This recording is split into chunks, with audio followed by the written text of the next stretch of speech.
Le troisième sommet Afrique-Amérique du Sud s'est tenu du 20 au 23 février dernier dans la localité de Sipopo, à une quinzaine de kilomètres de Malabo, la capitale politique de la Guinée équatoriale. Ce grand rendez-vous a connu la participation des sommités du continent africain au plus haut niveau et leurs homologues sud-américains sous le thème « Stratégie et mécanismes pour renforcer la coopération Sud-Sud ». Le Congo, comme à l'accoutumée, a été représenté par le chef de l'État Denis Sassou Nguesso, arrivé dans la capitale équato-guinéenne le jeudi 21 février, peu après 17 h en heure locale.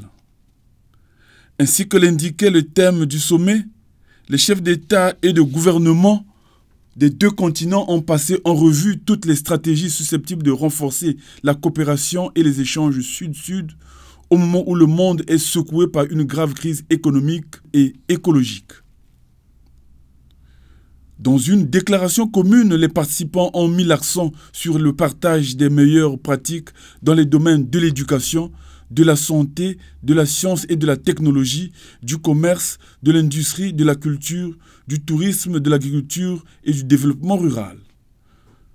Tous ces domaines ont été passés au peigne fin en vue de créer un véritable fonds uni pour promouvoir le développement durable en tant que base pour la réalisation de la paix et de la sécurité, ainsi que la consolidation de la démocratie, la bonne gouvernance, la justice sociale et la coopération dans les instances multilatérales.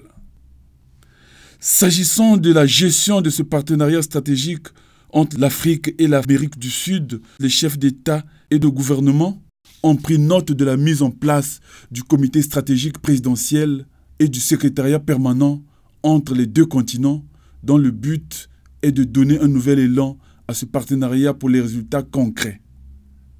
Mais le sommet des chefs d'État et de gouvernement de l'Amérique du Sud et de l'Afrique demeure l'organe suprême du partenariat et il a le pouvoir d'approuver les actions fondamentales du comité stratégique présidentiel.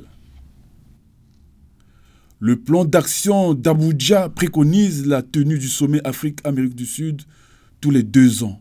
Mais à Malabo, les participants ont décidé que le système de rotation de 3 ans soit établi. On aura ainsi assisté à la 1e conférence sur le partenariat Sud-Sud. Une seule idée force a sous-tendu les débats, un partenariat gagnant-gagnant, à l'instar de la coopération qui existe entre le continent africain et les autres continents. Encore une fois, ici à Malabo, le Congo a eu le mérite de peser de tout son poids sur les grandes décisions qui orientent le monde.